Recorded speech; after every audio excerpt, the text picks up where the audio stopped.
آپ کو پتا ہے کہ جو نظر لگتی ہے نا خاص طور پر، اور جس سے بہت سی بیماریاں آتی ہیں، اس پہ اب تحقیق بھی ہو رہی ہے پیراسائیکالوجی میں، کہ نظر سے جو ریز اٹھتی ہیں وہ انسان کے جسم میں، یعنی نیگیٹو ریز جو خاص طور پر آتی ہیں، حسد کی نظر ہوتی ہے جیسے، تو وہ آ کے ایک ریئیکشن کرتی، کیمیکل ریئیکشن ہوتا ہے اس کی وجہ سے بلڈ میں، جس سے کچھ بیماریاں پیدا ہوتی ہیں۔ حدیث میں آپ کو سنا دیتی ہوں۔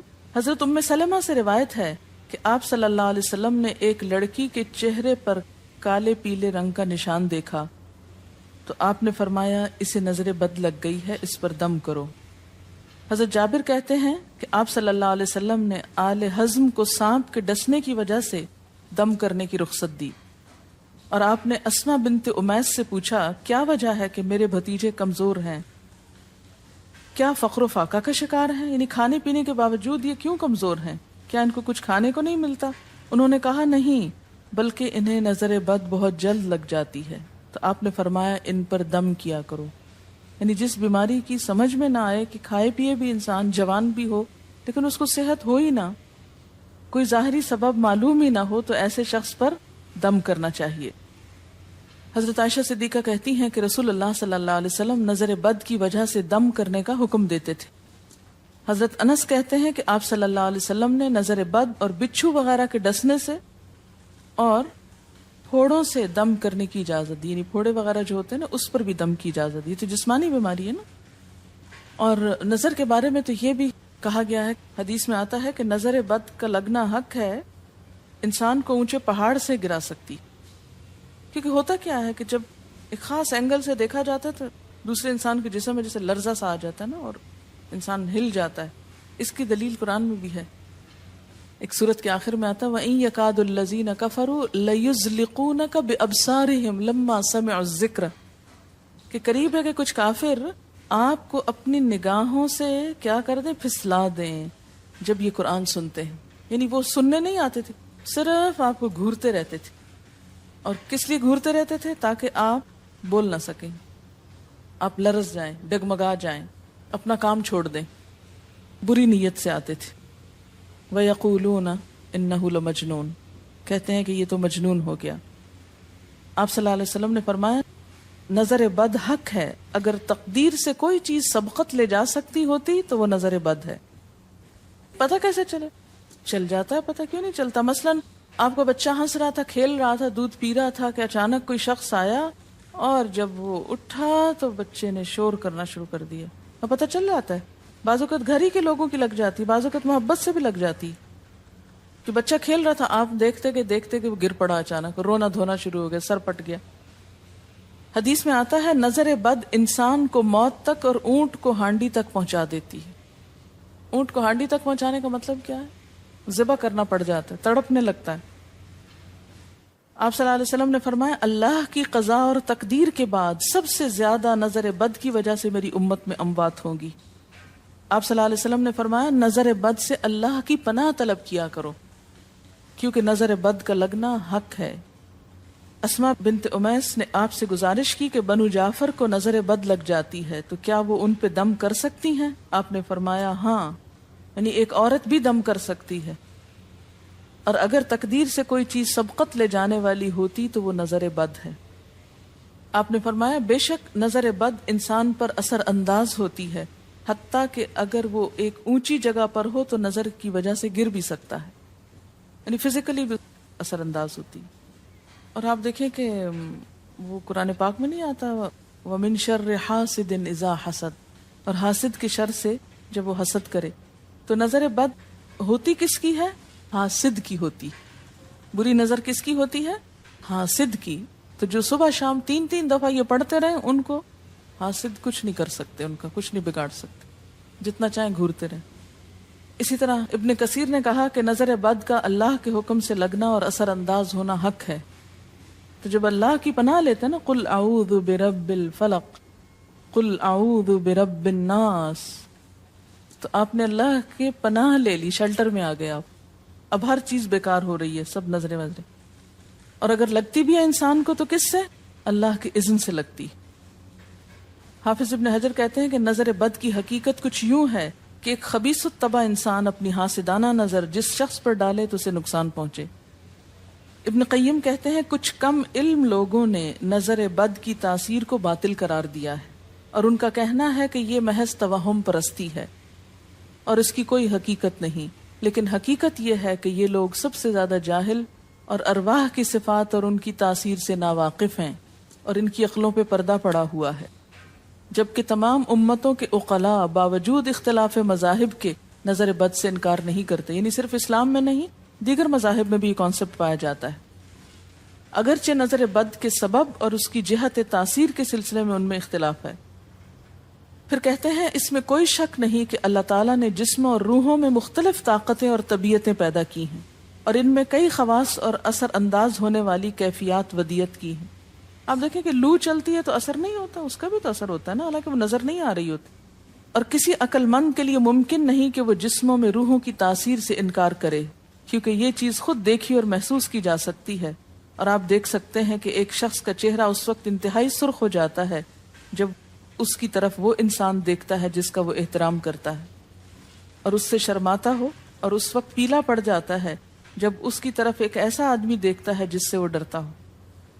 یعنی جس سے آپ ڈرتے ہیں وہ آپ کو دیکھے تو آپ کا رنگ پیلا ہو جاتا ہے. فرمایا یہ سب کچھ روحوں کی تاثیر کی وجہ سے ہوتا ہے، اور چونکہ اس کا تعلق نظر سے ہوتا ہے اور اس لیے نظر بد کی نسبت آنکھ کی نظر کی طرف کی جاتی ہے، حالانکہ آنکھ کی نظر کچھ نہیں کرتی، یہ تو روح کی تاثیر. یعنی نظر یہ نظر نہیں ہے صرف، بلکہ اندر سے روح یا احساسات ہیں جو ٹرانسفر ہوتے ہیں. آپ دیکھیں کہ محبت کی نظر کیا اثر نہیں کرتی؟ کرتی ہے نا. اسی طرح نفرت کی، غصے کی، اور آپ کے چھوٹے بچے خاص طور پہ نظروں کو بہت پہچانتے ہیں. آپ نے دیکھا ہوگا کہ بچے کچھ لوگوں کے پاس فوراً چلے جاتے ہیں اور کچھ لوگوں کے پاس نہیں جاتے. بچوں کی مثال اس لیے دے رہی ہوں کہ وہ معصوم ہوتے ہیں نا، ان کو کسی نے سکھایا پڑھایا نہیں ہوتا کہ ادھر جاؤ اور ادھر نہ جاؤ، اور اگر آپ سکھائیں پڑھائیں بھی تو پھر بھی وہ اپنی مرضی کرتے ہیں، آپ کی نہیں مانتے. تو وہ ایک طرح سے بہترین جج ہوتے ہیں. بعض لوگوں کو دیکھ کے بچے رونے لگتے ہیں، بعض کو دیکھ کے مسکرانے لگتے ہیں. یہ ایسا کیوں ہوتا ہے؟ اچھا، اسی طرح اگر کوئی شخص کانسٹنٹلی آپ کو دیکھ رہا تو آپ کانشیس ہو جاتے ہیں، آپ ٹھہر نہیں سکتے. اسی طرح اگر کوئی سٹیئر کر رہا ہو تو اس کی نظروں سے بعض اوقات خوف بھی آنے لگتا ہے. اللہ نے کیسی کیسی طاقتیں انسان کو دی ہیں. سلطان النصیرہ. اچھا، پھر لکھتے ہیں کہ روحیں اپنی طبیعتوں، طاقتوں اور کیفیتوں اور اپنے خواص کے اعتبار سے مختلف ہوتی. سو حسد کرنے والے انسان کی روح واضح طور پر اس شخص کو اذیت پہنچاتی ہے جس سے حسد کیا جاتا ہے. ویسے بھی تو آپ دیکھیں نا، وہ رویے ایک دم آپ پہچان لیتے ہیں. یہی وجہ ہے کہ اللہ تعالیٰ نے حاسد کے شر سے پناہ طلب کرنے کا حکم دیا ہے. حاسد کی تاثیر ایک ایسی چیز ہے جس سے وہی انکار کر سکتا ہے جو حقیقت انسانیت سے خارج ہو. جنوں کی نظر بھی لگتی. یہ میرا قول نہیں ہے، حدیث ہے. حضرت ابو سعید خدری سے روایت ہے کہ رسول اللہ صلی اللہ علیہ وسلم جنات اور انسانوں کی نظر بد سے پناہ مانگتے تھے. یعنی آپ جو پناہ مانگتے تھے بری نظر سے، وہ انسانوں کی بھی اور جنوں کی بھی. پھر جب معوذتین الفلق اور الناس نازل ہوئیں تو آپ انہی کو پڑھتے اور باقی دعائیں آپ نے چھوڑ دی تھی. یعنی قل اعوذ برب الفلق، قل اعوذ برب الناس، پھر سب چیزوں کے شر سے بچنے کے لیے کافی. یاد رکھیے بعض اوقات اپنی نظر بھی لگتی ہے، خود کو بھی نظر لگتی ہے. اسی طرح جب لباس اتارا جاتا ہے نہانے کے لیے مثلاً، تو اس وقت بھی دعا سکھائی گئی. بسم اللہ پڑھنی چاہیے. بیسیکلی بسم اللہ پڑھ کر اتارنے چاہیے، اور اس کے علاوہ اعوذ بکلمات اللہ التامات من شر ما خلق بھی پڑھ سکتے ہیں. آپ کو معلوم ہے کہ ٹوائلٹ میں جانے سے پہلے بھی دعا سکھائی گئی، کیونکہ جنات کے ٹھکانے گندی جگہوں پر ہوتے ہیں. اللہم انی اعوذ بک من الخبث والخبائث، خبیث جنوں اور خبیث جننیوں، خبائث سے تیری پناہ میں آتا ہوں. یہ دعا کیوں سکھائی گئی؟ اسی لیے کہ اگر آپ وہاں پر موجود ہیں، اور خصوصاً اگر آپ بے لباس ہیں، تو بھی ایسی چیزوں کی نظر بھی لگ سکتی ہے اور وہ چیزیں اثر انداز بھی ہو سکتی. اسی لیے بلا ضرورت تنہائی میں بھی بے لباس ہونے سے منع کیا گیا ہے.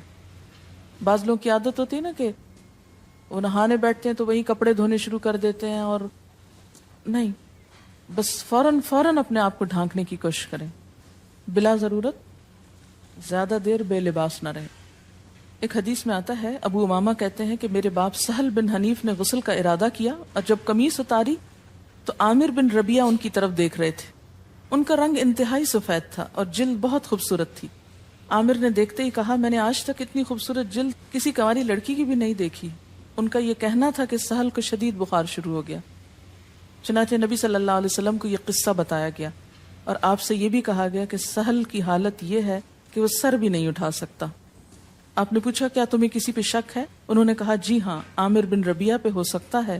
آپ نے انہیں بلوایا اور ناراضگی کا اظہار کرتے ہوئے فرمایا، تم میں سے کوئی ایک کیوں اپنے بھائی کو قتل کرتا ہے؟ کیا تم بارک اللہ نہیں کہہ سکتے تھے؟ اس لیے اب غسل کرو، اور اس غسل کا پانی کس پہ ڈالا جائے؟ جس کو نظر لگی. عامر نے اپنا چہرہ، ہاتھ، کوہنیاں، ٹخنے، پاؤں اور اپنی چادر کے اندرونی حصے دھوئے. پھر اسی پانی کو آپ نے سہل کے اوپر پیچھے سے بہا دیا، یہ نہیں کہ اس کے منہ پہ ڈالنا، پیچھے سے بہا دیا اور سہل فوراً ٹھیک ہو گئے. اس کا طریقہ بتایا گیا اس غسل کا. ابن شہاب زہری کا کہنا ہے کہ ہمارے زمانے کے علماء نے غسل کی یہ کیفیت بیان کی ہے، جس آدمی کی نظر لگی ہو اس کے سامنے ایک برتن رکھ دیا جائے جس میں وہ سب سے پہلے کلی کرے اور پانی اسی برتن میں گرائے، پھر اپنا چہرہ دھوئے، پھر اسی پانی کے ذریعے اپنے ہتھیلیاں، دائیں ہاتھ اور ہتھیلی پہ پانی بہائے، پھر بائیں پر اور پھر دائیں کوہنی پر، پھر بائیں کوہنی پر، پھر بائیں ہاتھ سے اپنا دایاں پاؤں دھوئے، پھر دائیں ہاتھ سے بایاں پاؤں دھوئے، اور پھر اسی طرح گھٹنوں پہ پانی بہائے.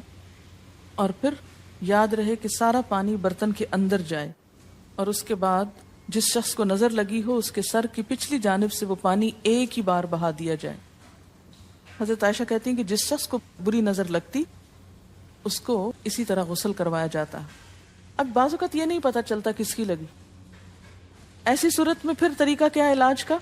مریض کے سر پہ ہاتھ رکھ کر یہ دعا پڑھی جائے، بسم اللہ ارقیک من کل داء یؤذیک من کل نفس او عین حاسد اللہ یشفیک بسم اللہ ارقیک.